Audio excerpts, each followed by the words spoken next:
She carried the billionaire's heir, not knowing he'd leave his legacy behind for a lifetime of love. The pregnancy test sat on the marble bathroom counter like a ticking bomb. 2 pink lines. Unmistakable. Stella Griffin's hands trembled as she stared at it, her reflection in the mirror showing a woman she barely recognized, eyes wide with shock, face drained of color, breath coming in short gasps. She was 34 years old, single, and pregnant with a billionaire's baby. The father, Stanley Livingston, 38, real estate mogul, owner of half the waterfront properties in Charleston. The man who'd walked out of her apartment 3 weeks ago saying he needed time to think about what this was becoming. That was the last she'd heard from him. And now this. Hey, if you're new here, drop a like, hit subscribe, and comment below where you're watching from. This story is going to take you on an emotional roller coaster you won't believe, so please, stay until the end. I promise you, this love story will restore your faith in second chances. To my returning viewers, thank you for being here. You all make this possible. Now, let's get into it. Stella sat down on the edge of her bathtub, the cool porcelain pressing against her thighs through her thin pajama pants. Her apartment in downtown Charleston was small but hers, a one-bedroom she'd scrimped and saved for, working double shifts at the children's hospital where she was a pediatric nurse. The morning light filtered through the bathroom window, casting shadows across the tile floor. She thought back to the night it happened. 6 weeks ago. His penthouse overlooking the harbor. Floor-to-ceiling windows showing the city lights reflected in the water. His hands on her waist, pulling her close. His mouth on hers, tasting like expensive whiskey and promises he probably never meant to keep. I've never felt this way about anyone, he'd whispered against her neck. You're different, Stella. You see me. Not the money. Not the business. Just me. She'd believed him. God, she'd believed every word. They'd met 4 months ago at a hospital fundraiser. She'd been there representing the pediatric ward, uncomfortable in a borrowed dress that didn't quite fit, feeling out of place among Charleston's elite. He'd approached her at the bar, tall and devastating in a custom suit that probably cost more than her monthly rent. You look like you'd rather be anywhere else, he'd said, those gray eyes studying her with an intensity that made her breath catch. Is it that obvious? She tried to smile, tucking a strand of her natural curls behind her ear. Only to someone who feels the same way. He'd extended his hand. Stanley Livingston. And before you ask, yes, that Livingston. But I promise I'm more interesting than my bank account. She'd laughed despite herself. Stella Griffin. Pediatric nurse. And I promise I'm exactly as interesting as my job title suggests. Somehow I doubt that. The conversation had flowed effortlessly. He'd asked about her work, actually listened to her answers, seemed genuinely interested in the kids she cared for. By the end of the night, he'd gotten her number. By the end of the week, they'd had their first date, a small Italian restaurant he'd rented out entirely so they could talk without interruption. This is insane, she'd said, looking around at the empty restaurant, candlelight flickering on white tablecloths. This is me wanting to know everything about you without distractions. And she'd fallen. Hard and fast and completely. Now, sitting in her bathroom with a positive pregnancy test, Stella felt the weight of her stupidity crushing her chest. She'd known better. She'd seen this story play out 1,000 times. Rich man, working class woman, promises that evaporated like morning fog. Her phone buzzed on the counter. She grabbed it, hope flaring stupidly in her chest that maybe it was him. Maybe he'd somehow sensed she needed him. It was her best friend, Lennox. Coffee. Need to debrief last night's disaster date. Stella stared at the message. Lennox didn't know about the pregnancy test. Didn't know that Stella had been throwing up every morning for a week. Didn't know that her period was 3 weeks late and that she'd finally worked up the courage to buy the test at a pharmacy 2 towns over where nobody would recognize her. She typed back, can't. Not feeling well. Rain check. The response came immediately. You've been not feeling well for 2 weeks. I'm coming over. No really I'm. See you in 20. Stella dropped her phone on the counter and pressed her palms against her eyes. She couldn't tell Lennox. Not yet. Not until she figured out what she was going to do. What was she going to do? Keep it. The answer came without hesitation. Whatever else was uncertain, that much was clear. She was keeping this baby. But Stanley. Her stomach twisted. She had to tell him. He deserved to know. Even if he'd ghosted her. Even if he clearly regretted whatever they'd had. This was his child too. She pulled out her phone again, scrolling to his name in her contacts. Her thumb hovered over the call button. What would she even say? Hey, remember me? The woman you slept with and then disappeared on? Yeah, so funny story. Before she could talk herself out of it, she pressed call. It rang once. Twice. 3 times. Voicemail. His voice, smooth and professional. You've reached Stanley Livingston. Leave a message. She hung up without saying anything. Coward. Question for you. Have you ever had to deliver life-changing news to someone who'd already walked away? How did you find the courage? Drop a comment because Stella's about to need all the strength she can get. 20 minutes later, Lennox was at her door, holding 2 coffee cups and wearing concern all over her face.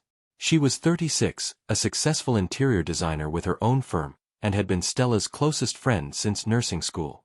You look terrible, Lennox said, pushing past Stella into the apartment. Good morning to you too. I'm serious. You're pale. You've lost weight. And you've been avoiding me. Lennox set the coffees down on the kitchen counter and turned to face Stella, arms crossed. What's going on? Stella opened her mouth. Closed it. Opened it again. I'm pregnant. The words hung in the air between them like smoke. Lennox's eyes went wide. You're what? Pregnant. 6 weeks. Maybe 7. I'm not sure yet. Holy. Lennox grabbed the back of a kitchen chair. Stanley. Stella nodded. Does he know? Just found out this morning. Called him. Got voicemail. That son of a... Lennox stopped herself, took a deep breath. Okay. First things first. How are you feeling? Physically, I mean. Nauseous. Tired. Terrified. And emotionally? Stella's throat tightened. I don't know. I keep thinking this is some kind of cosmic joke. For months ago, I'd never even heard of Stanley Livingston. Now I'm pregnant with his baby and he won't return my calls. Lennox moved around the counter and pulled Stella into a hug. We'll figure this out. Whatever you decide, I'm here. You know that, right? I'm keeping it. Stella's voice was muffled against Lennox's shoulder. The baby. I'm keeping it. Okay. Then we make a plan. You're a planner. You love plans. So we plan. Stella pulled back, wiping at her eyes. I have to tell him in person. He deserves that much. He deserves a swift kick in the... Lennox. Fine. But you're not going alone. I'll drive you. To his office. To his mansion. His office. His yacht. Wherever that man is hiding, we'll find him. And he's going to face this like an adult. Stella managed a weak smile. When did you become so fierce? When my best friend got pregnant by Charleston's most eligible bachelor and said bachelor decided to ghost her like a coward. Lennox grabbed her phone. I'm calling my assistant. Clearing my afternoon. We're doing this today. Today. Before you lose your nerve. Before he finds another excuse to dodge your calls. Today. And just like that, Stella found herself getting dressed, choosing what to wear to tell a billionaire he was going to be a father. She settled on jeans and a simple blue sweater, nothing fancy, nothing trying too hard. Just her. The drive to Stanley's estate took 40 minutes. Stella spent the entire time rehearsing what she'd say, each version sounding worse than the last. We need to talk. I'm pregnant. Too blunt. Remember that night 6 weeks ago? Well, it had consequences. Too accusatory. I have something important to tell you. Too vague. Just tell him straight, Lennox said, as if reading her mind. No games. No softening the blow. Stanley, I'm pregnant. It's yours. Now what? That makes me sound angry. You should be angry. He ghosted you. Maybe he had reasons. There's no good reason to disappear on someone you claimed to care about. Stella didn't argue because Lennox was right. Even if Stanley had gotten cold feet, even if he'd realized their relationship was moving too fast, the decent thing would have been to have a conversation. Not just vanish. They pulled up to iron gates with an intercom system. Lennox rolled down her window and pressed the button. A woman's voice crackled through. Livingston residence. We're here to see Stanley Livingston, Lennox said. Do you have an appointment? No, but Mr. Livingston doesn't see visitors without an appointment. Stella leaned over Lennox. Please. Tell him Stella Griffin is here. It's important. A pause. Then, one moment. They waited. Stella's heart hammered against her ribs. What if he refused to see her? What if he had the security guards escort them off the property? The intercom crackled again. Mr. Livingston will see you. Please proceed to the main house. The gates swung open. Here we go, Lennox muttered, putting the car in drive. The driveway was lined with oak trees dripping with Spanish moss. The house at the end was exactly what Stella expected. Massive, white columns, wraparound porch, the kind of southern mansion that graced magazine covers and tourism brochures. Stanley stood on the front steps waiting. He looked the same. Tall. Broad-shouldered. Dark hair slightly messy like he'd been running his hands through it. Gray eyes that had once looked at her like she was the only person in the world. Now those eyes were guarded. Wary. Stella got out of the car on shaky legs. Lennox started to follow, but Stella shook her head. Wait here. Please. You sure? Yeah. She walked toward Stanley, each step feeling like she was approaching a cliff edge. He didn't move. Just watched her with an expression she couldn't read. Stella. His voice was exactly as she remembered. Deep. Smooth. The kind of voice that had whispered her name in the dark and made her believe in fairy tales. Stanley. They stood there, 3 feet apart, the morning sun warm on Stella's shoulders. You wouldn't return my calls, she said. I know. I'm sorry. Sorry doesn't really cut it. He ran a hand through his hair. You're right. It doesn't. I've been. He trailed off, shook his head. Can we talk inside? I'd rather talk here. Stella. I'm pregnant. The words came out before she could stop them. Blunt. Raw. Hanging between them like an accusation. Stanley's face went white. What? I'm pregnant. 6 or 7 weeks. It's yours. He took a step back, hand going to the porch railing like he needed support. Are you sure? That I'm pregnant? Yes. That it's yours? Also yes. You're the only person I've been with in over a year. Okay, pause. If you were Stanley right now, what would your first reaction be? Fear? Joy? Denial? Comment below because his response is about to change everything. Stanley's mouth opened. Closed. He looked like a man who'd just been told the world was ending. I don't. How did this happen? I think you know how it happened. No, I mean, we were careful. Not careful enough, apparently. He turned away from her, both hands gripping the railing now. His shoulders were tense, back rigid. This can't be happening. Something cold settled in Stella's chest. Well, it is. And I came here because I thought you deserved to know. That's it. I'm not asking for anything. I'm not expecting anything. I just thought you should hear it from me. Stella, wait. But she was already walking back to the car, eyes burning with tears she refused to let fall until she was safely away from him. Lennox took one look at her face and started the engine. They were through the gates before Stanley made it down the porch steps. "That bad?" Lennox asked quietly. "Worse." Stella's voice cracked. He said, "This can't be happening. Like I'm some kind of disaster he has to deal with."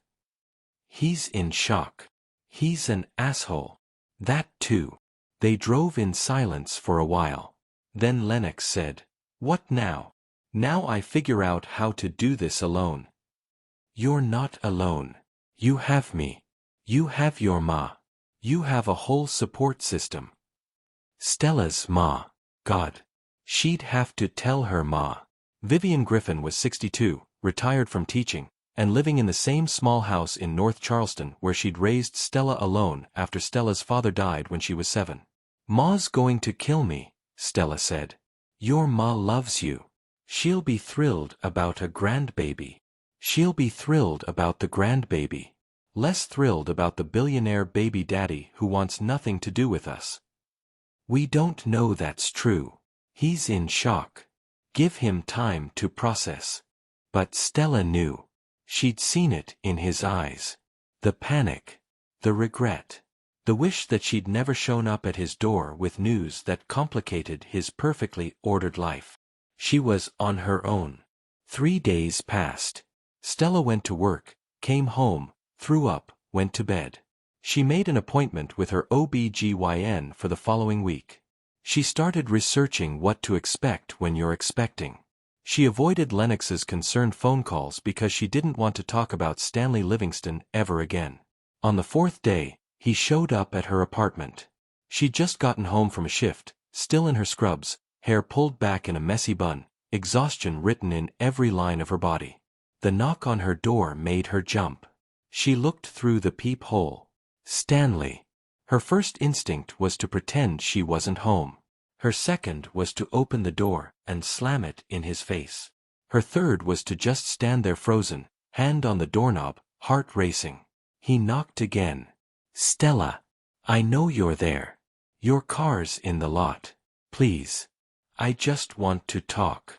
She opened the door but didn't invite him in. "I have nothing to say to you." "Then just listen.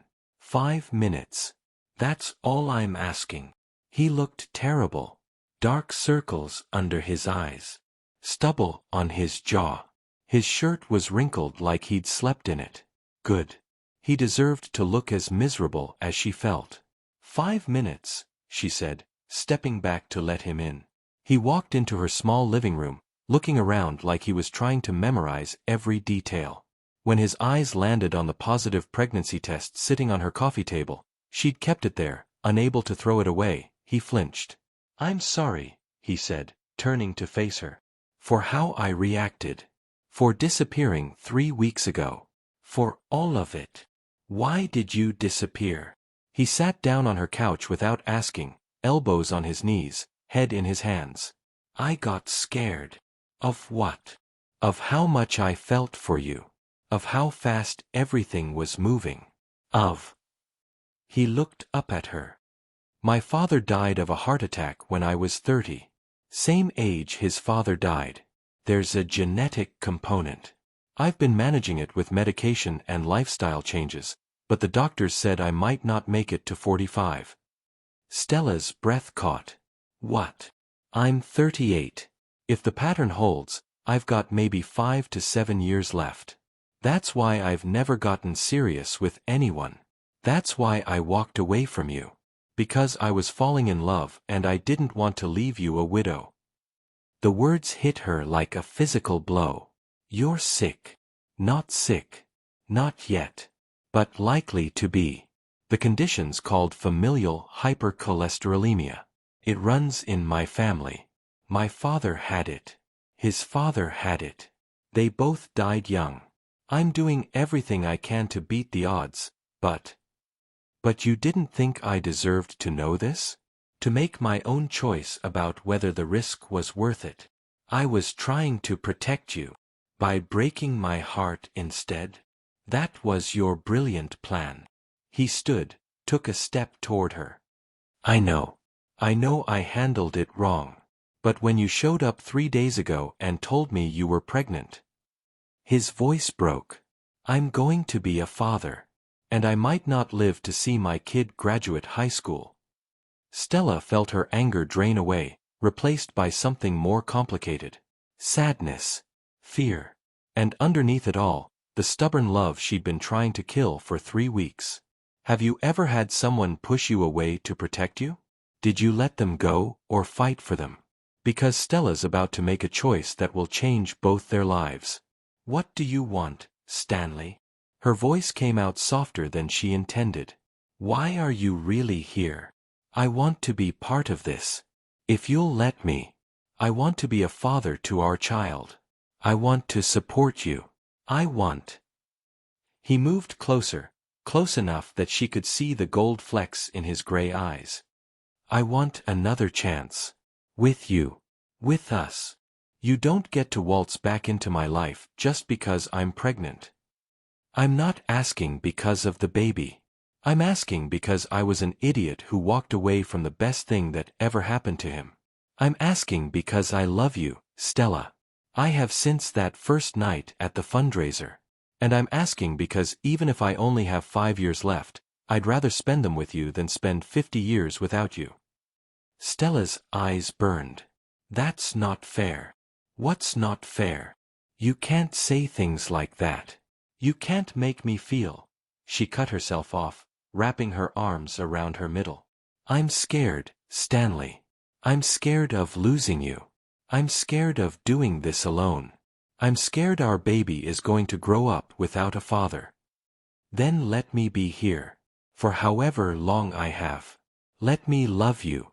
Let me be the father our child deserves. And what happens when your heart gives out? What happens when I'm 35 or 40 and I'm burying you? When our kid is asking why daddy's gone? I don't know.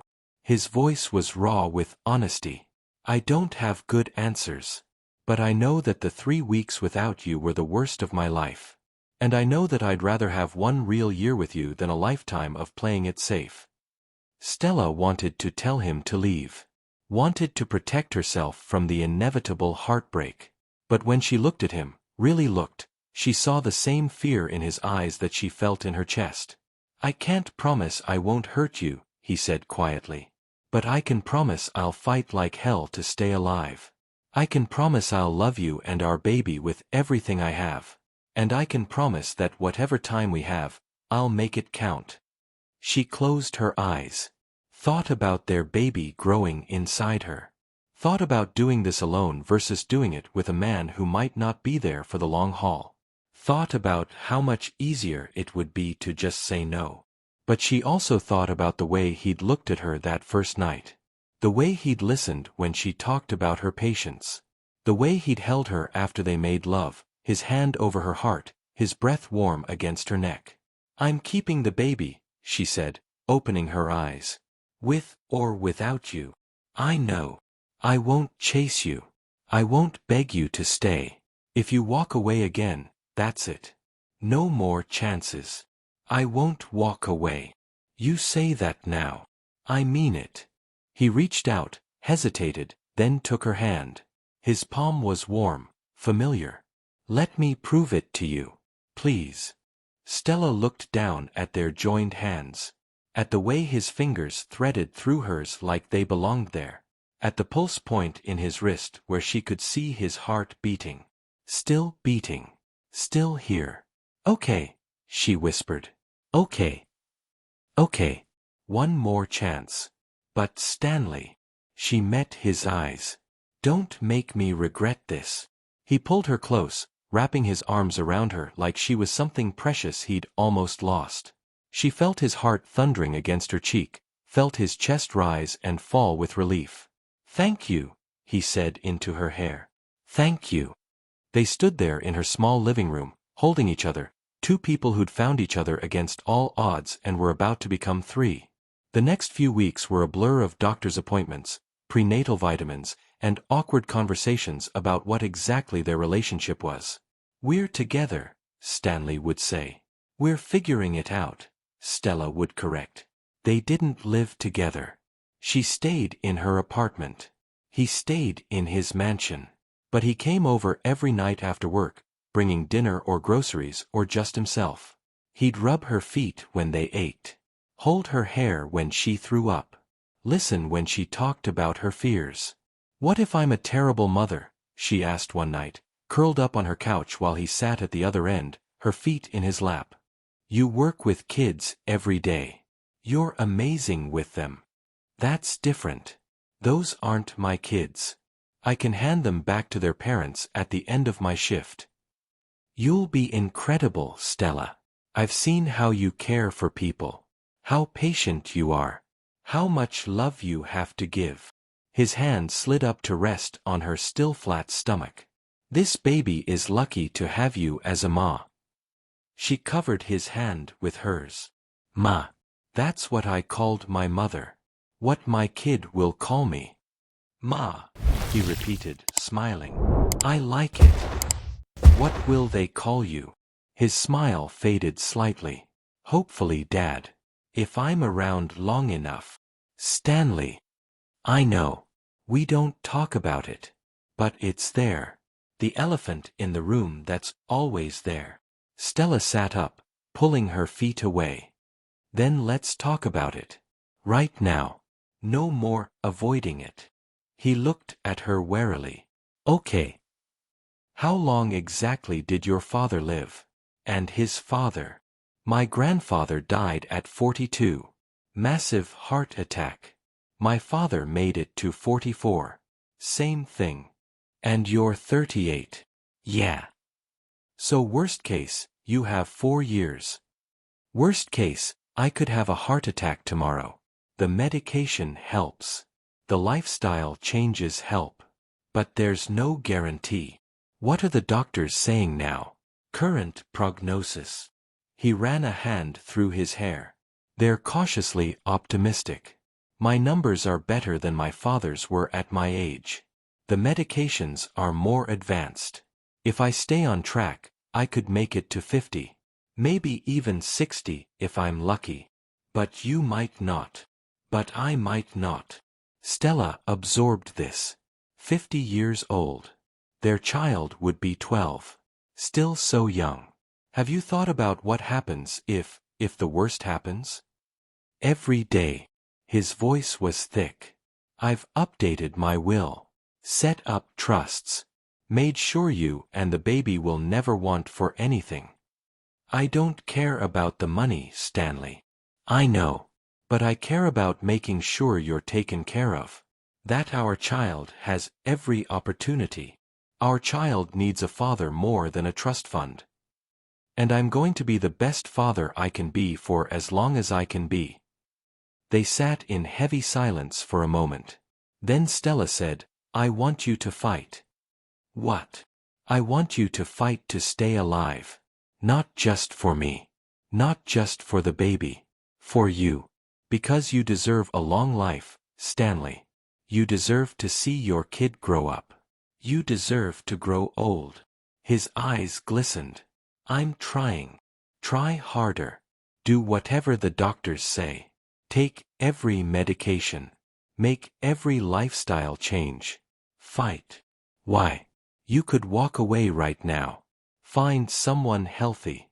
Someone who could give you a normal life. Because I love you, you idiot." The words tumbled out before she could stop them. "I've been trying not to.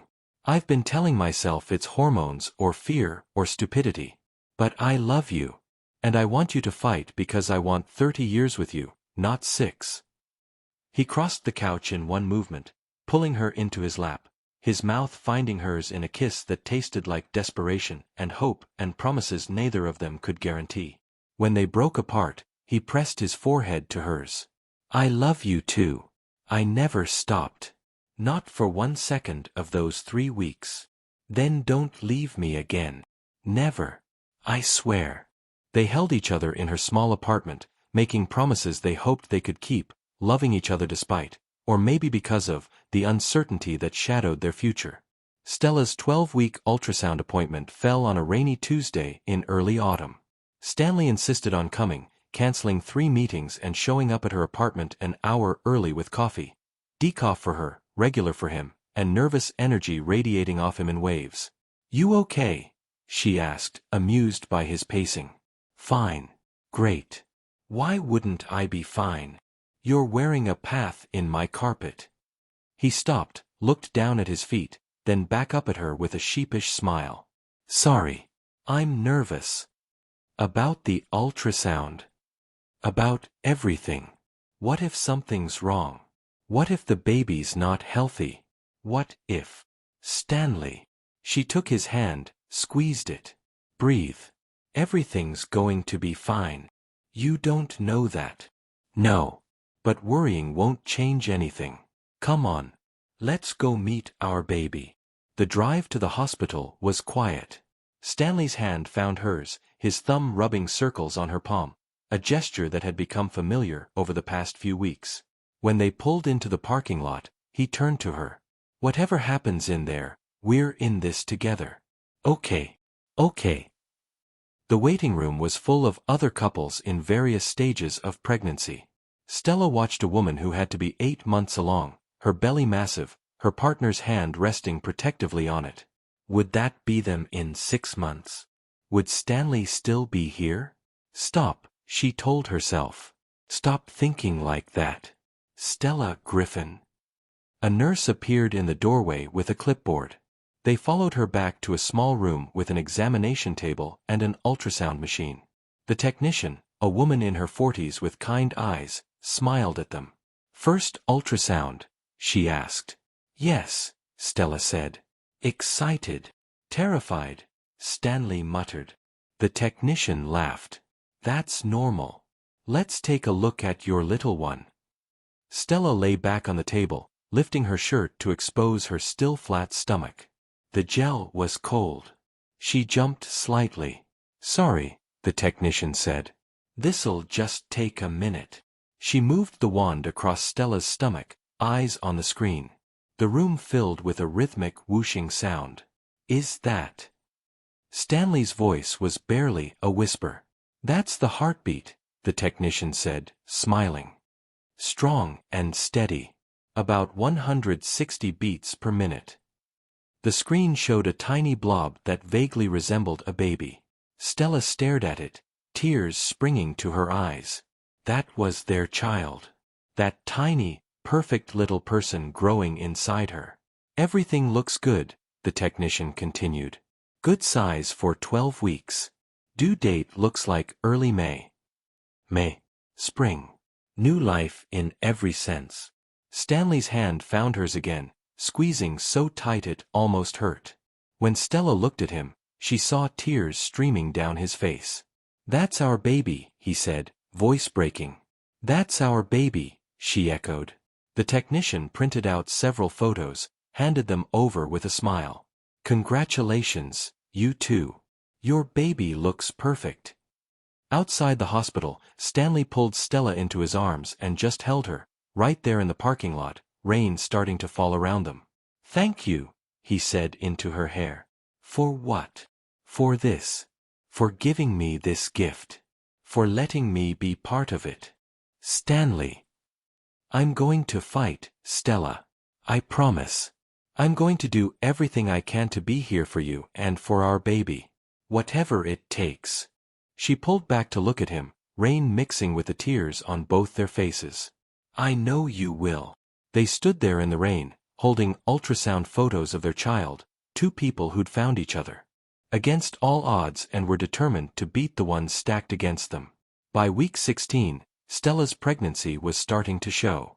Not obviously. To strangers she just looked like she'd had a big lunch. But to those who knew, the small swell of her belly was unmistakable.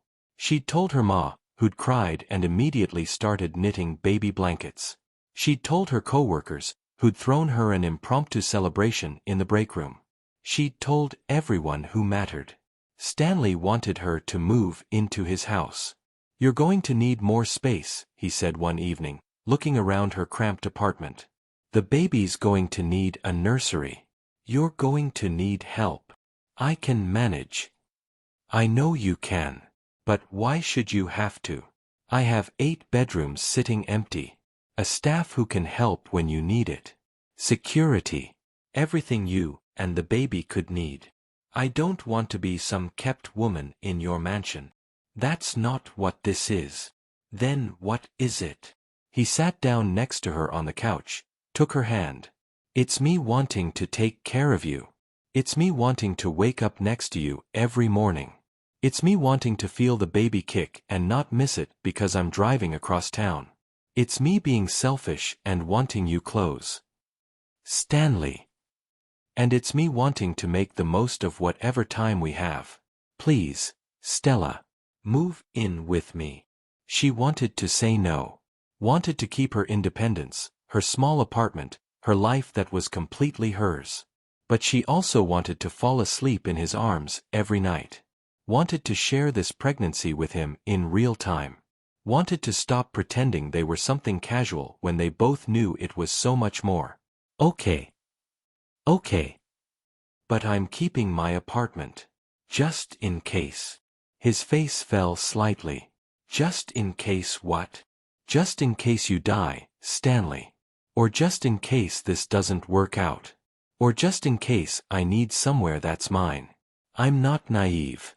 I'm protecting myself and our baby. He was quiet for a long moment. Then he nodded. That's fair. Keep your apartment.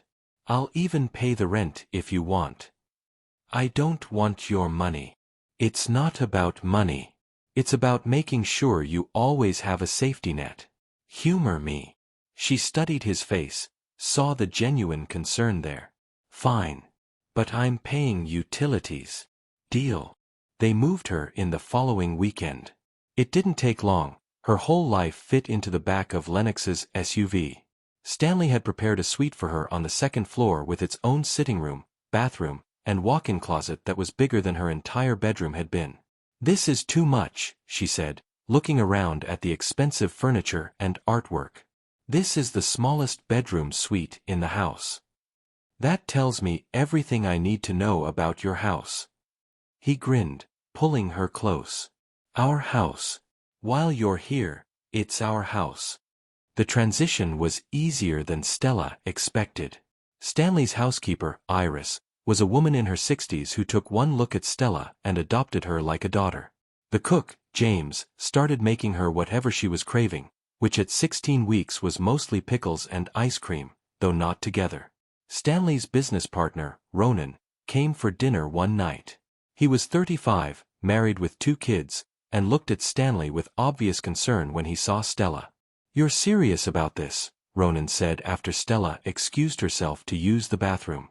I'm in love with her. She's pregnant. I know. It's my baby. Stanley. Ronan lowered his voice. Your health. Have you thought about? Every single day. But I'm doing this anyway. What about when? Don't. Stanley's voice was sharp. Don't talk about when. Talk about now. Right now, I'm healthy. Right now, I'm in love.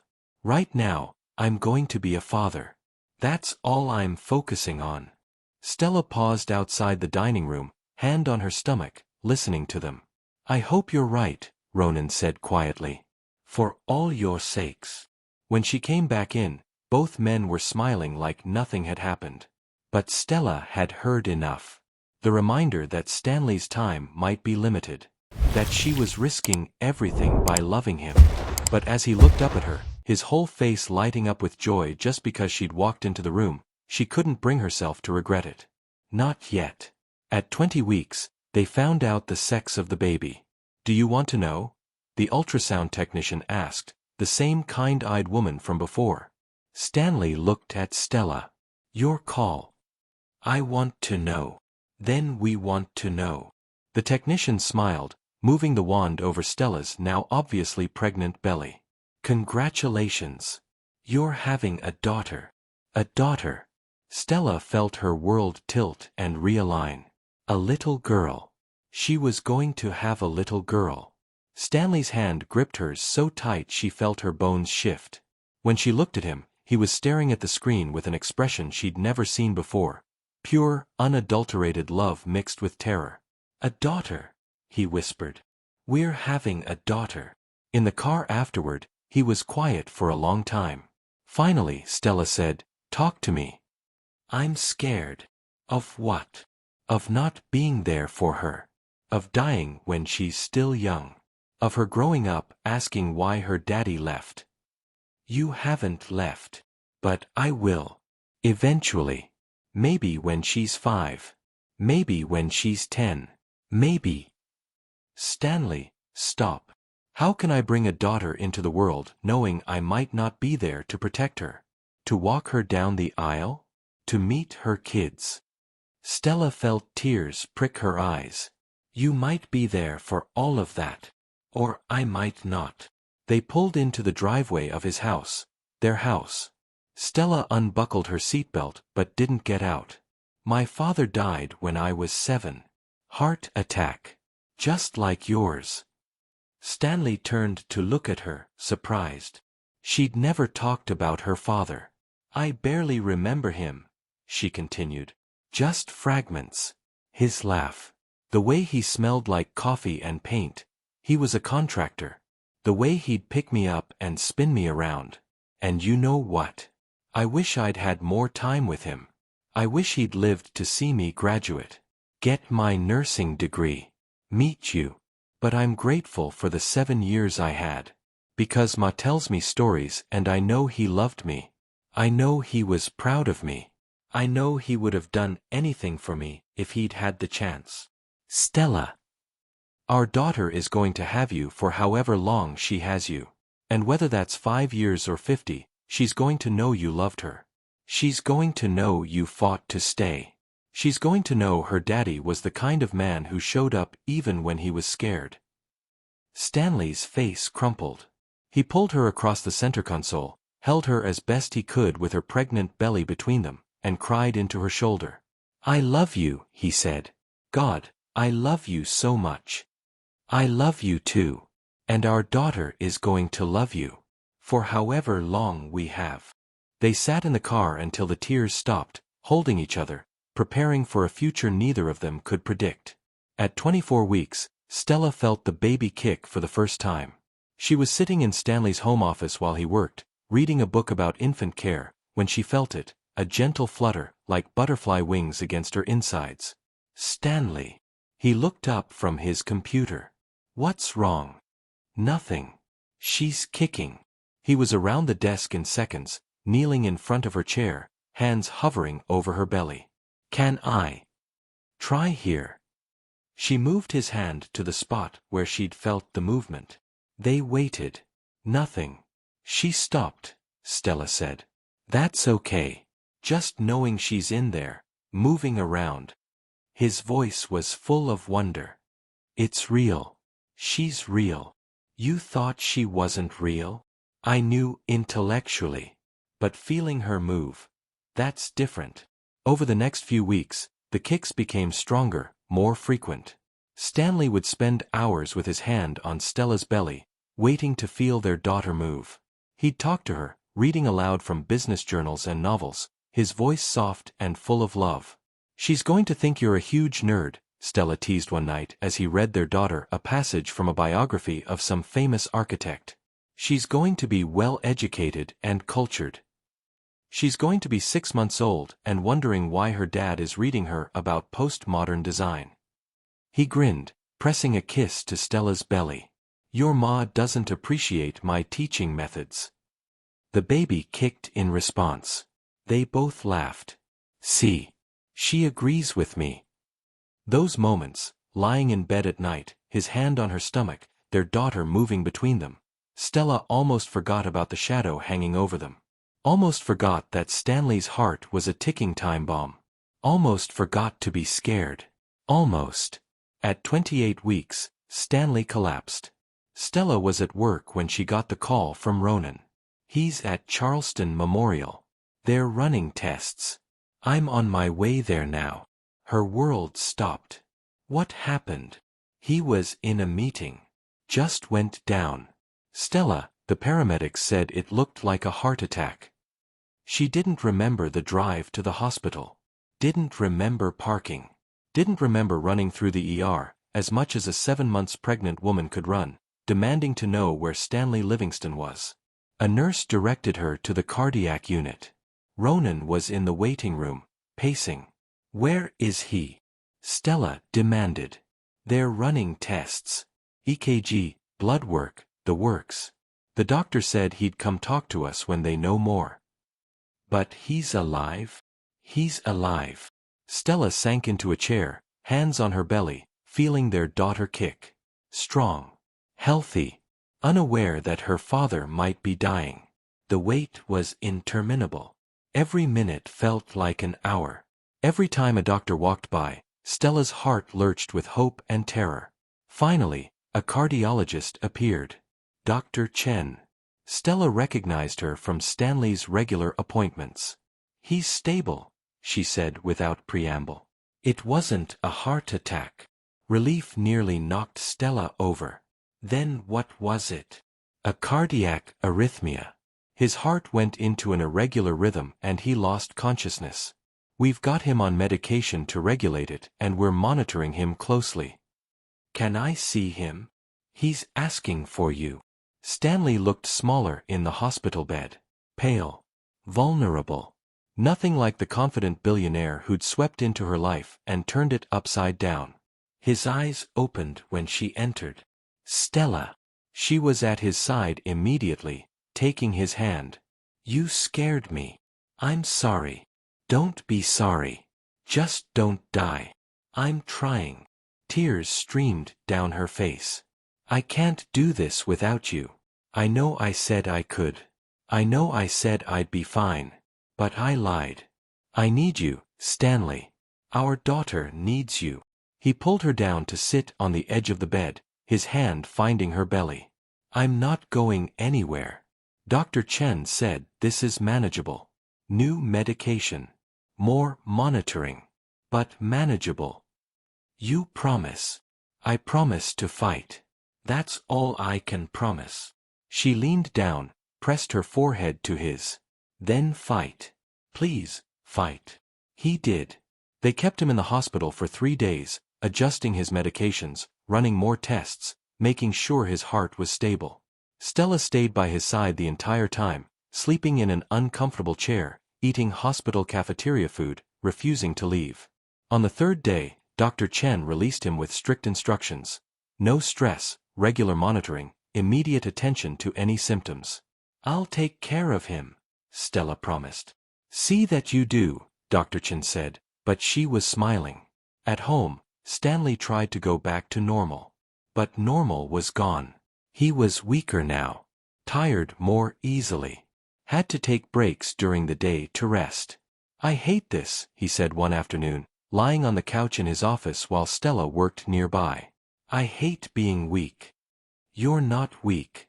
You're recovering. I'm supposed to be taking care of you. Not the other way around. We take care of each other. That's how this works. He reached out, found her hand. I'm sorry. For what? For putting you through this. For making you worry. For Stanley. She squeezed his hand. Stop apologizing for being human. Stop apologizing for being sick. Just focus on getting better. What if I don't get better? Then we deal with that when it happens. But right now, today, you're here.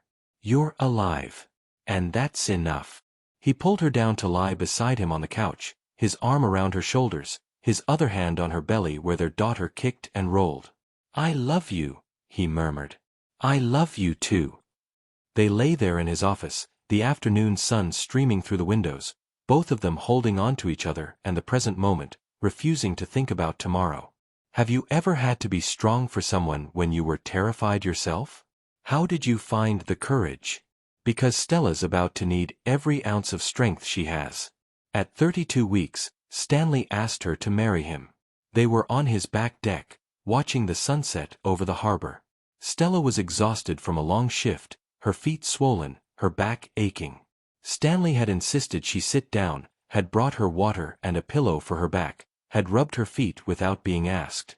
I want to marry you, he said suddenly. Stella looked up from the sunset. What? I want to marry you. Before the baby comes. Before. He trailed off, shook his head. I want you to be my wife, Stella. I want our daughter to have married parents. I want to make this official. Stanley. I know it's fast. I know we've only been together for a few months. But I also know I love you more than I've ever loved anyone.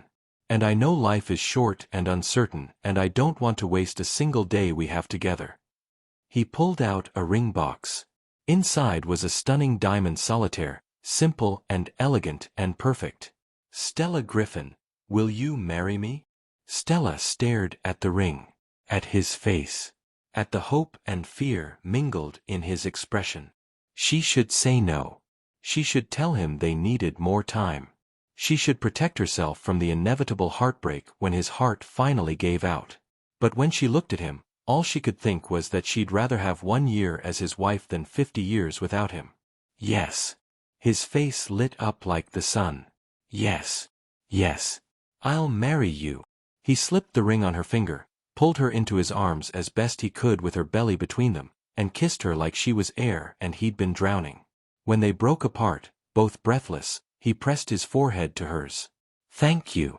For what? For saying yes. For taking a chance on me. For loving me even though you're what? Brave. Kind. The most stubborn man I've ever met? Yeah, you're a real catch. He laughed, and Stella felt it vibrate through her chest, felt their daughter kick in response, and thought that maybe, just maybe, they could actually pull this off. They planned a small ceremony for 2 weeks later. Just family and close friends. Lennox cried when Stella told her. Stella's ma cried. Even Ronan looked suspiciously misty-eyed. You're sure about this? Lennox asked while they shopped for a dress, not a traditional wedding gown, just something nice that would fit over Stella's very pregnant belly. I'm sure. Even with his heart condition? Especially because of it. If I only get a few years with him, I want to spend them as his wife. Lennox hugged her. Then let's find you a dress that'll make him cry. They found one, ivory silk that draped beautifully over her belly, elegant and simple and perfect. Stella looked at herself in the mirror, and for the first time in months, she didn't see a scared pregnant woman. She saw a bride. The wedding took place in Stanley's backyard on a Saturday afternoon in late autumn. The weather cooperated, crisp and cool with brilliant blue skies. They'd set up chairs for the few guests, but the ceremony itself was just them, an officiant, and the Charleston harbor as their backdrop. Stella walked down the makeshift aisle on her ma's arm, her belly leading the way, her hand clutching a bouquet of white roses. Stanley stood at the end wearing a suit that fit him perfectly, his eyes locked on her like she was the only person in the world. When she reached him, he took both her hands. Tears were already streaming down his face. The officiant spoke, but Stella barely heard the words. She was too focused on Stanley, on the way he looked at her, on the way his hands shook slightly in hers, on the way their daughter kicked between them like she was celebrating too. Do you, Stanley James Livingston, take Stella Frances Griffin to be your lawfully wedded wife? I do. His voice was strong and sure. And do you, Stella Frances Griffin, take Stanley James Livingston to be your lawfully wedded husband? I do. Then by the power vested in me, I now pronounce you husband and wife. You may kiss your bride. Stanley pulled her close, his hand cradling her face, and kissed her like he'd been waiting his whole life for this moment. Their daughter kicked hard between them. They both laughed against each other's mouths. She approves, Stanley murmured. She better. We're her parents now. Officially. The reception was small and perfect. James had outdone himself with the food. There was dancing. Stella and Stanley's first dance as husband and wife was slow and tender, his hands on her waist, hers around his neck, both of them swaying to a song about love that lasts forever. I love you, Mrs. Livingston, he said. I love you too, Mr. Livingston. That night, lying in bed with his hand on her belly and their wedding rings catching the moonlight, Stella let herself believe that maybe they'd beat the odds. Maybe Stanley would live to see their daughter grow up. Maybe they'd have 50 years together instead of 5. Maybe. But even if they didn't, even if tomorrow brought heartbreak, she wouldn't regret today.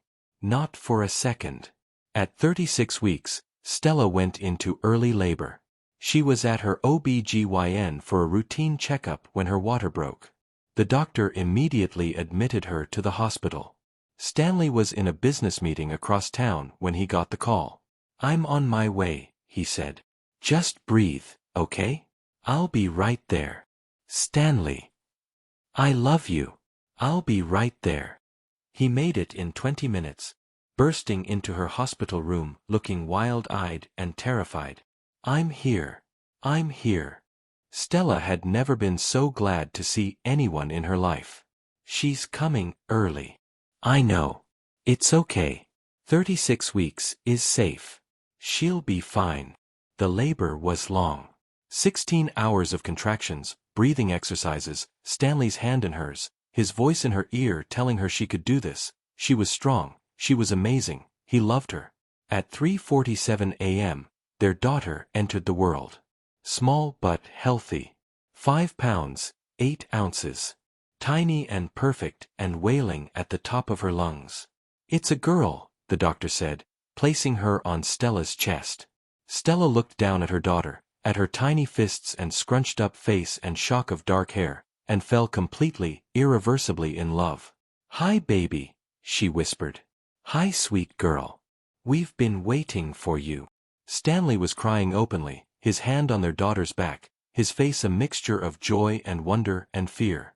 "She's perfect," he said. "Stella, she's perfect." They named her Vivian Rose Livingston. Vivian, after Stella's ma. Rose because that's what Stanley had brought her on their first date.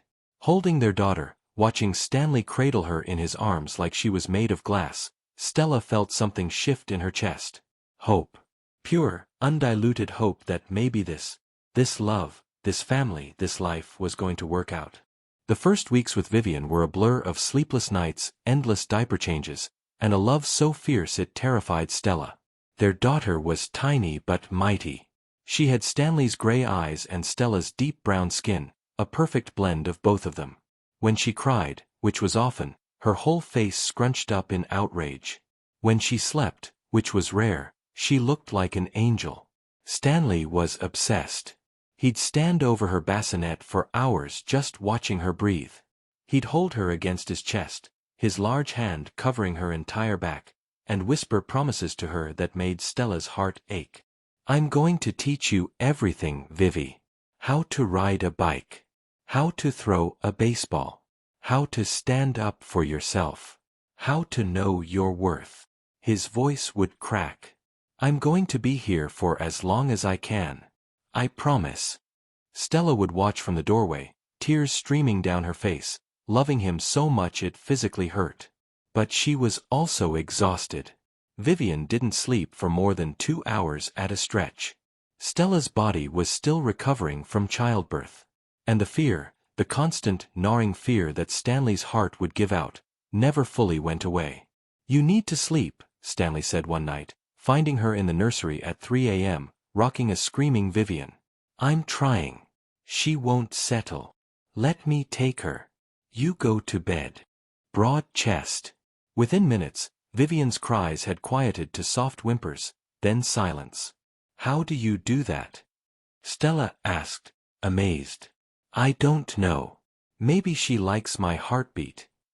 He looked down at Vivian with such tenderness Stella wanted to cry. "However long it keeps beating, she can listen to it whenever she wants." Stella knelt beside the chair, her hand on his knee. "Don't talk like that." "Like what?" "Like you're already gone. You're here. You're healthy. Dr. Chen said the new medication is working. For now. Then we focus on now." He looked at her, his free hand coming up to cup her face. "How are you so strong?" "I'm not strong. I'm terrified every single day. But I have you and I have her, and that's enough to keep me going." He leaned down, kissed her softly. Vivian made a small sound between them, her tiny fist curling around Stanley's shirt. "Our family," he whispered. "Our family," Stella echoed. "Question for you. Have you ever been so exhausted you couldn't see straight but still found joy in the chaos? That's parenthood, right? Comment if you've been there because Stella and Stanley are living it." Vivian was 3 weeks old when Stella's ma came to stay for a few days. Vivian Griffin took one look at her daughter, pale with exhaustion, hair uncombed, wearing the same pajamas she'd had on yesterday, and immediately took charge. "You're going to take a shower," she said. "A real one. With hot water and soap and everything. Then you're going to sleep for at least 4 hours." "Ma, I can't. Vivian needs her ma to not collapse from exhaustion. I raised you by myself, baby. I think I can handle one tiny infant for a few hours." Stanley appeared from his office. "Listen to your ma, Stella. She's right. See, even your billionaire husband agrees with me." Vivian kissed Stella's cheek. "Go. We've got this." Stella went. She took the longest, hottest shower of her life. She put on clean clothes. She crawled into bed and was asleep before her head hit the pillow. She woke 6 hours later to voices coming from downstairs. Stanley's deep rumble. Her ma's warm laugh. And underneath it all, Vivian's baby sounds. Not crying, just the little noises newborns make. Stella found them in the living room. Vivian was cradled in her ma's arms, wide-eyed and alert. Stanley sat nearby, watching them with an expression Stella couldn't quite read. "There's my girl," Vivian said when she saw Stella. "Feel better. So much better. Thank you. This little one is an angel. Barely fussed at all. That's because you have the magic touch." Stanley stood, came to Stella's side, wrapped an arm around her waist. "Your ma was telling me stories about when you were a baby." "Oh no." "Oh yes," Vivian grinned. "Did you know your wife didn't sleep through the night until she was almost 2? Ma. It's true. You were determined to make sure I never got a moment's rest. But you know what?" She looked down at baby Vivian. "It was worth every sleepless night. Just like this little angel is worth it for you too." That night, after her ma had gone to bed in one of the guest rooms, Stanley and Stella sat on their bedroom balcony. The night was cool, stars bright overhead. They'd brought the baby monitor outside, Vivian's soft breathing coming through the speaker. "Your ma is amazing," Stanley said. "She is. She raised me alone after my father died. Worked 2 jobs. Never complained. Do you remember your father?" "Barely. Just feelings, mostly. The sense that I was loved. That's what I want for Vivian. Even if—" She stopped, couldn't finish the sentence. Stanley pulled her closer. "Even if I'm not here, she'll know she was loved. I'll make sure of it. Letters. Videos. Something she can have when she's older." Stella turned to look at him. "You're making videos? And writing letters? For all the milestones I might miss. Her first day of school. Her first heartbreak. Her wedding day. I want her to know what I would say if I could be there." Tears streamed down Stella's face. "Stanley. I know it's morbid. But I need to do this. For her. For you. For my own peace of mind." She pressed her face against his chest, feeling his heart beating steady and strong beneath her cheek. "You're going to be here for all of it. I know you are. I hope so. God, I hope so." They sat in silence for a while, holding each other, listening to their daughter breathe through the monitor, both of them praying for more time. At Vivian's 2-month checkup, Dr. Mills pronounced her perfectly healthy. Growing well. Meeting all her milestones. "She's a strong little girl," the pediatrician said, smiling at Stanley and Stella. "You two are doing a great job." Outside the doctor's office, Stanley pulled Stella into his arms right there in the parking lot. "We made a perfect human. We really did. I can't believe she's ours. I know. Sometimes I look at her and I can't believe we created something so beautiful. He kissed the top of her head. Thank you. For what? For her. For this. For giving me a reason to fight. Stanley. I mean it. Before you, before Vivian, I was just existing. Going through the motions. Waiting for my heart to give out.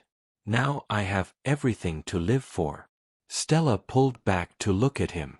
Then keep fighting. Keep taking your medication. Keep going to your appointments. Keep being here. I will. I promise. They drove home with Vivian sleeping peacefully in her car seat, both of them feeling like maybe, just maybe, they were going to be okay. But life had other plans. Vivian was 3 months old when Stanley collapsed again. Stella had just put the baby down for a nap when she heard the thud from downstairs.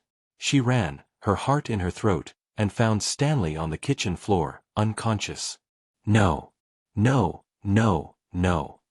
She dropped to her knees beside him, checking for a pulse. It was there, but irregular.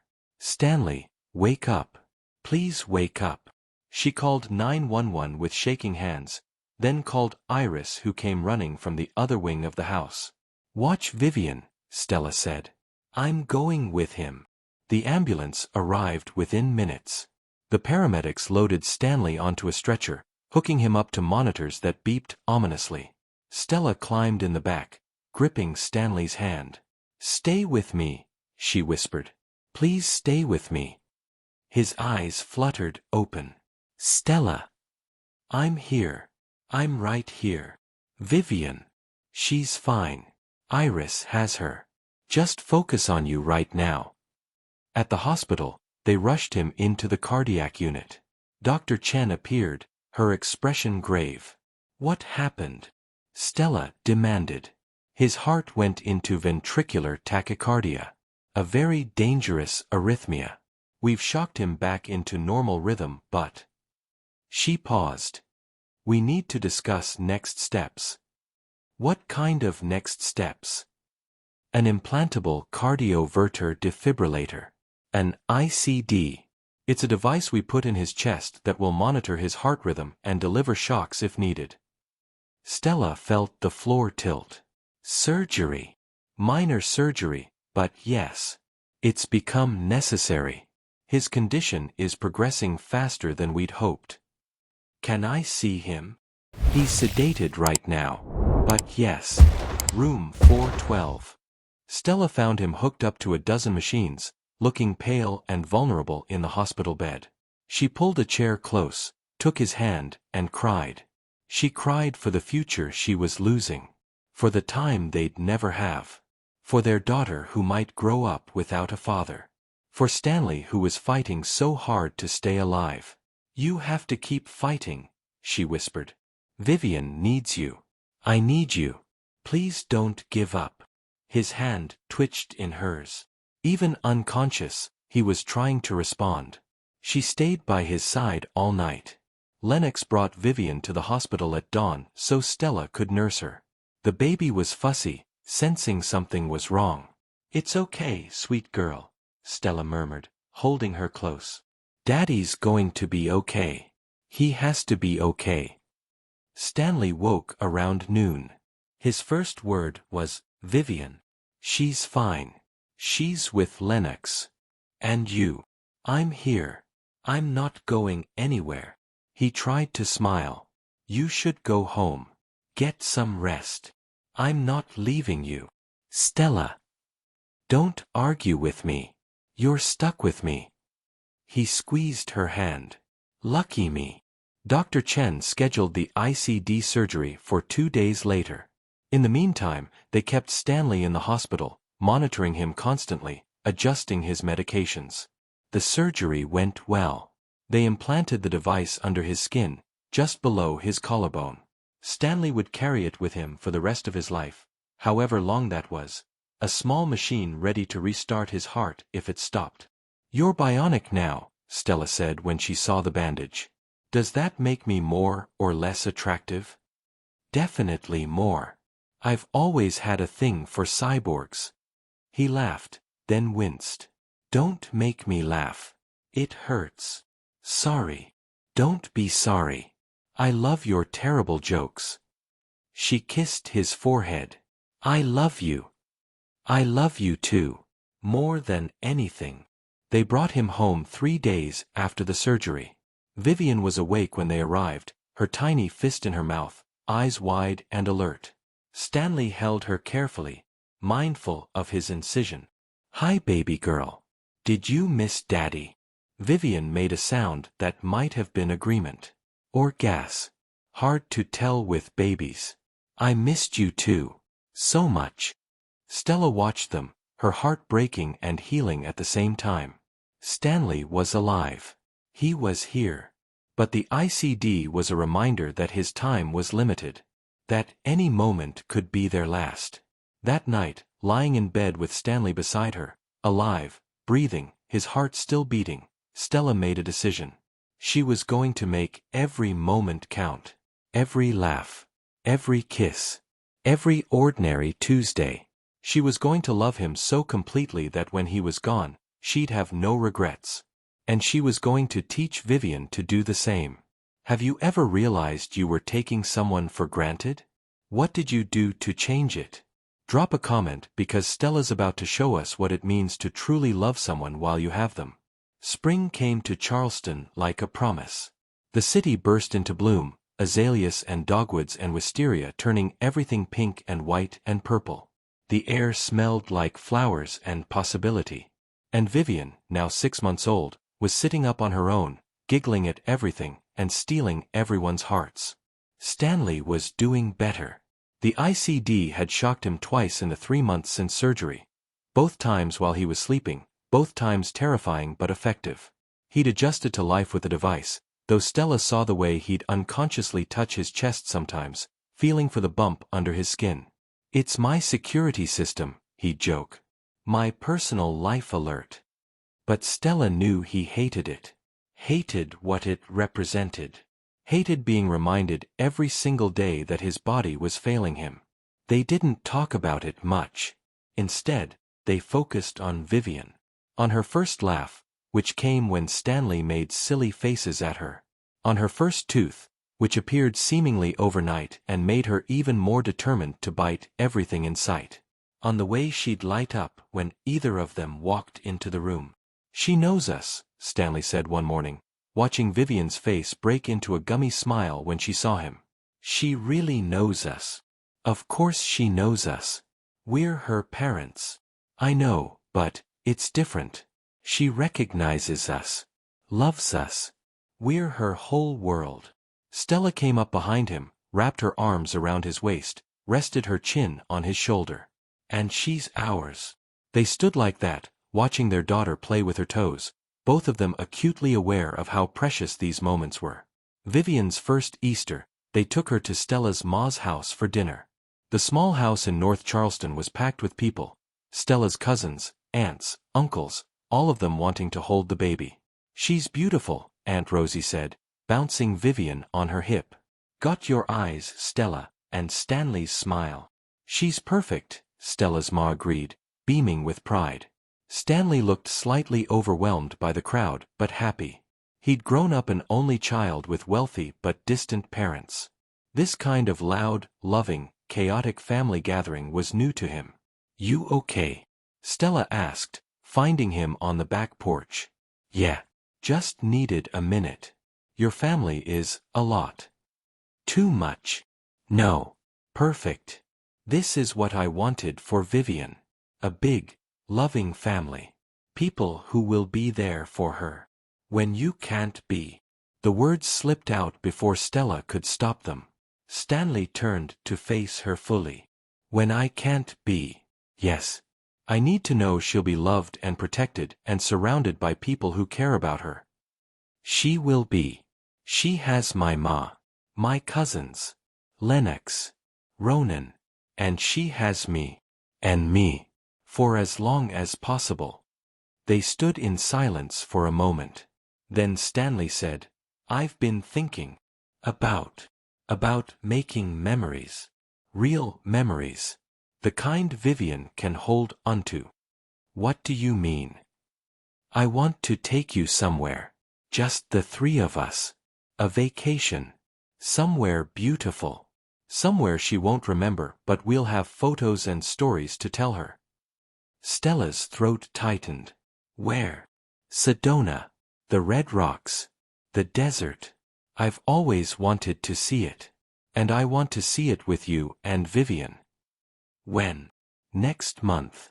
Before it gets too hot. Before. He trailed off. Before his health deteriorated further. Before the ICD wasn't enough anymore. Before time ran out. Okay, Stella said.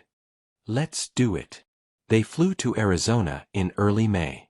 Vivian was 7 months old, big enough to sit in Stella's lap on the plane but small enough to still be portable. Sedona was breathtaking. Red rock formations rose from the desert like ancient cathedrals. The sky was impossibly blue. The air smelled like juniper and sage. They stayed in a small resort with a view of the rocks.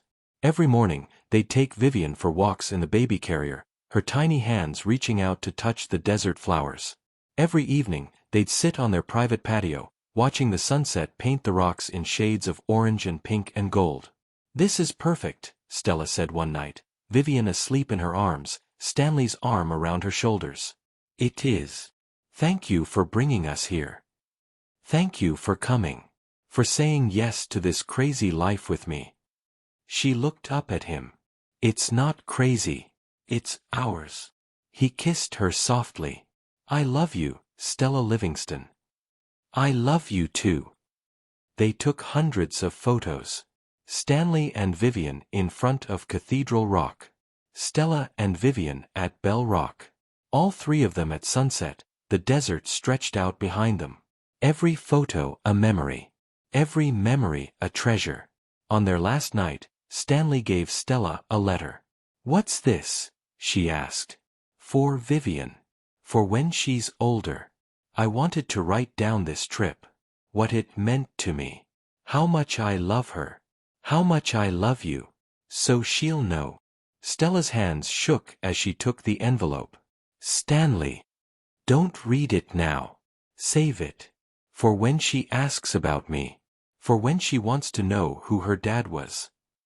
She'll know who you are because you'll be here to tell her. Maybe.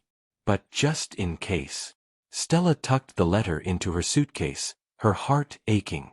This was Stanley preparing for the worst while hoping for the best. This was him being a father, even in his absence. That night, after Vivian was asleep in her portable crib, Stanley and Stella made love slowly, tenderly, like they were memorizing each other. His hands traced every curve of her body. Her fingers threaded through his hair. They whispered I love you against each other's skin, over and over, like a prayer. Afterward, lying tangled together in the desert darkness, Stella said, I don't want this to end. The trip. All of it. This. Us. I want 50 more years. So do I, baby. So do I. Then fight for them. Keep fighting. I will. I promise. But even as he said it, Stella felt the shadow of doubt creeping in. How much longer did they really have? How many more trips? How many more sunsets? She pushed the thoughts away. Focused on now. On the weight of Stanley's arm across her waist. On the sound of Vivian's soft breathing from the crib. On this perfect moment that she'd carry with her forever. Back in Charleston, life resumed its normal rhythm. Stanley went back to work, though only part-time now. Stella had extended her maternity leave, not ready to go back to the hospital yet. They spent their days with Vivian, watching her grow and change almost hourly. At 8 months, she started crawling. Not regular crawling. Vivian did this army crawl thing where she'd drag herself across the floor with determination, her little face scrunched up in concentration. That's my girl, Stanley would laugh. You get where you want to go, no matter what. At 9 months, she pulled herself up to standing, holding on to the coffee table, wobbling on unsteady legs. She's going to walk soon, Stella said, both excited and terrified. Of course she is. She's brilliant. She's 9 months old, Stanley. All babies walk eventually. Not like our baby. She's exceptional. Stella rolled her eyes, but she was smiling. Stanley's pride in Vivian was boundless and ridiculous and absolutely beautiful. But underneath the joy, there was tension. Stanley was getting weaker. He tired more easily. Had to take more breaks. The ICD had shocked him 3 more times in the past month. Dr. Chen wanted to try a new medication. It's experimental, she said at their appointment. But it's shown promise in patients with your condition. Side effects? Stanley asked. Nausea, fatigue, dizziness. But potentially longer life expectancy. Stanley looked at Stella. What do you think? I think we try it. What do we have to lose? So they tried it. The first week was rough. Stanley was constantly nauseous, could barely keep food down. But he pushed through it. The second week was better. His body adjusted. The nausea faded. By the third week, Dr. Chen was cautiously optimistic. Your numbers are improving. Keep this up and we might actually buy you some more time. More time. The phrase hung between them, both a blessing and a reminder of the ticking clock. Vivian's first birthday fell on a warm May afternoon. They threw a small party in Stanley's backyard, just family and close friends. Stella's ma brought enough food to feed an army. Lennox brought an absurd amount of presents.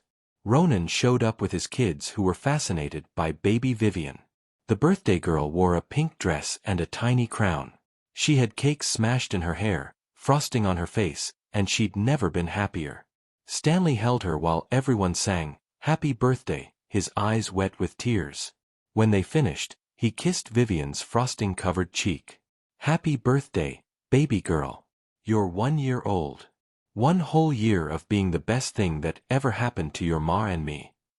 Vivian grabbed his face with both her sticky hands and laughed. "I love you," he whispered. "More than anything in this world. And I'm so grateful I got to be here for this." Stella's heart shattered and reformed at the same time. Got to be here. Present tense. But the implication was clear, he wasn't sure he'd be here for her second birthday. Later, after the guests had left and Vivian was asleep, Sugar crashed in her crib. Stanley and Stella sat on the deck. "We made it a year," Stella said. "We did. I wasn't sure we would. I wasn't sure you'd." "I know." She turned to look at him. "I want more years.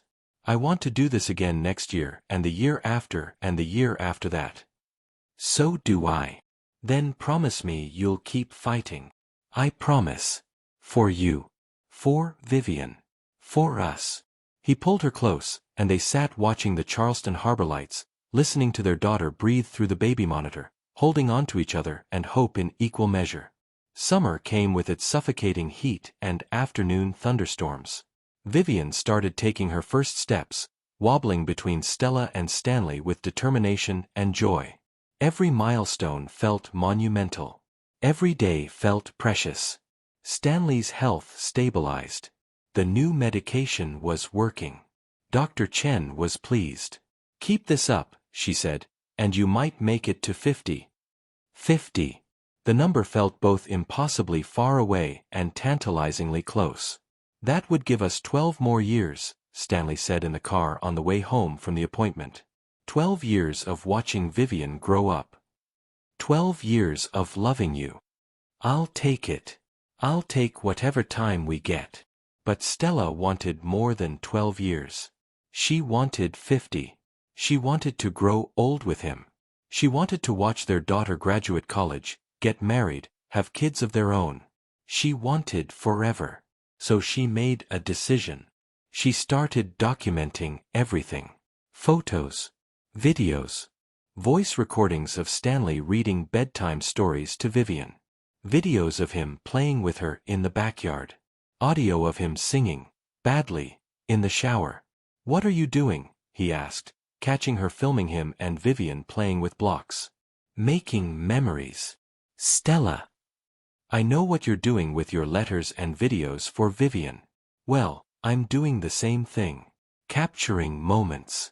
So when she's older, she can see how much her daddy loved her. How present you were. How you showed up every single day. His eyes filled with tears. Thank you.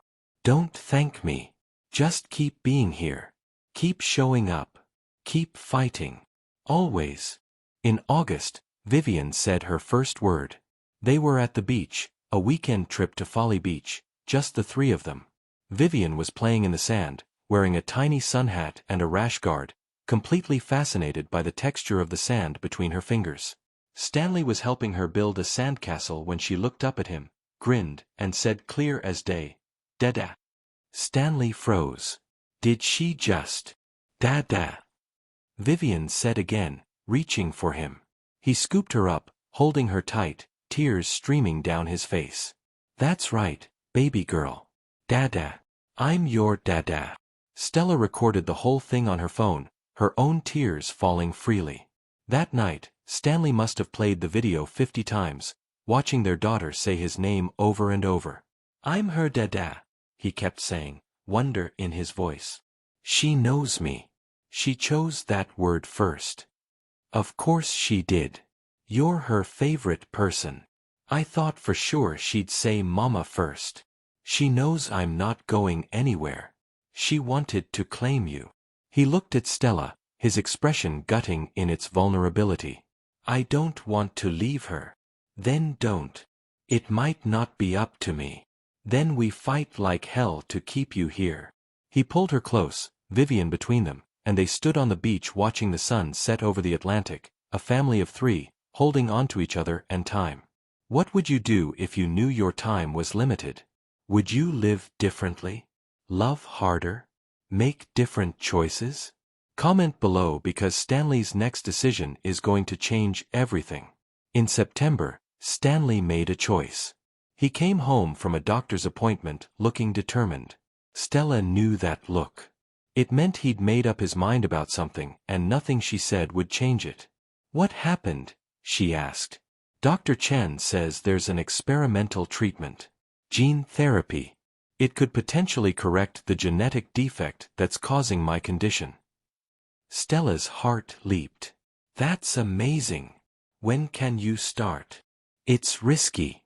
There's a chance it could make things worse instead of better. A chance it could trigger a massive cardiac event. But there's also a chance it could fix you? A chance. Not a guarantee. Maybe 30% success rate. Stella sat down hard. 30%. Which means 70% chance it doesn't work. Or worse. What are you saying? He knelt in front of her, took both her hands. I'm saying I want to try it. I want that 30% chance. Because if it works, I could live a normal lifespan. I could see Vivian grow up. I could grow old with you. I could have everything we're fighting for. And if it doesn't work, then I die trying. But Stella, I'm dying anyway. Slowly. This at least gives me a fighting chance. Stella's mind raced. 30%. Those were terrible odds. But they were still odds. Still a chance. When? She asked. They want to do it soon. Next month, if I'm approved. And the procedure itself? Surgery. They'll work on my heart directly. I'll be under for several hours. Recovery will be intense. But if it works, we get forever. Or at least something closer to it. Stella looked at him, her husband, the father of her child, the love of her life, and saw the hope and fear warring in his expression. Do it, she said. You're sure? I'm terrified. But yes. If there's a chance we can have more time, we have to take it. He pulled her into his arms, held her tight. Thank you for believing in me. Always. I'll always believe in you. That night, they told Vivian, even though she was too young to understand. Daddy's going to have an operation, Stella said, holding their daughter on her lap. The doctors are going to try to fix his heart so he can be with us for a very long time. Dad. Vivian said, reaching for Stanley. He took her, held her close. That's right, baby girl. Dada's going to fight to stay with you. Whatever it takes. Vivian patted his face with her tiny hand, completely trusting, completely innocent. She had no idea that the next few weeks could change everything. But Stanley and Stella knew. And they spent the time before the surgery making memories. Going to the park. Reading stories. Taking photos. Loving each other as hard as they could. Just in case. The night before the surgery, Stanley couldn't sleep. Stella found him in Vivian's nursery at 2 a.m., sitting in the rocking chair, watching their daughter sleep. Hey, she said softly. Hey. Can't sleep. Can't stop thinking. She sat down on the floor beside the chair, her head resting on his knee. Talk to me. I'm scared.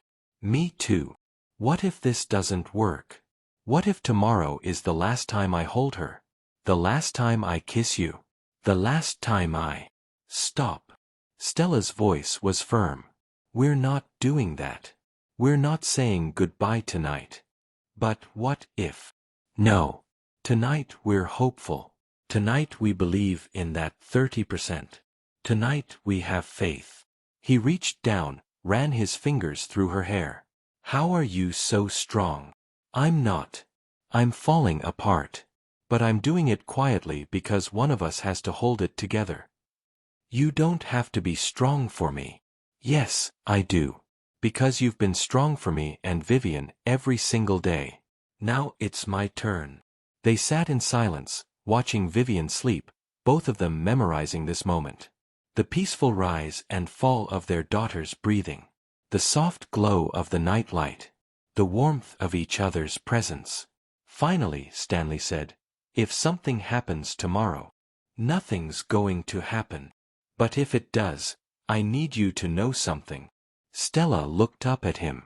You made my life worth living, he continued. Before you, I was just going through the motions. Waiting to die. Then you walked into that fundraiser and everything changed. You gave me hope. You gave me love. You gave me Vivian. You gave me a reason to fight. And even if tomorrow doesn't go the way we want, I need you to know that these last 2 years have been the best of my life. No regrets. Only gratitude. Tears streamed down Stella's face. You can't talk like that. You can't say goodbye. I'm not saying goodbye. I'm saying I love you. I'm saying thank you. I'm saying that whatever happens tomorrow, I'm grateful for every moment we've had. She climbed into his lap, careful not to disturb Vivian sleeping nearby. Then let me say it too. You changed my life, Stanley Livingston. You showed me what real love looks like. You gave me a family. You made me believe in second chances and fairy tales and happily ever afters. And I'm not ready for this story to end. Neither am I. They held each other in the darkness, two people facing an impossible choice, hoping for a miracle, refusing to let go.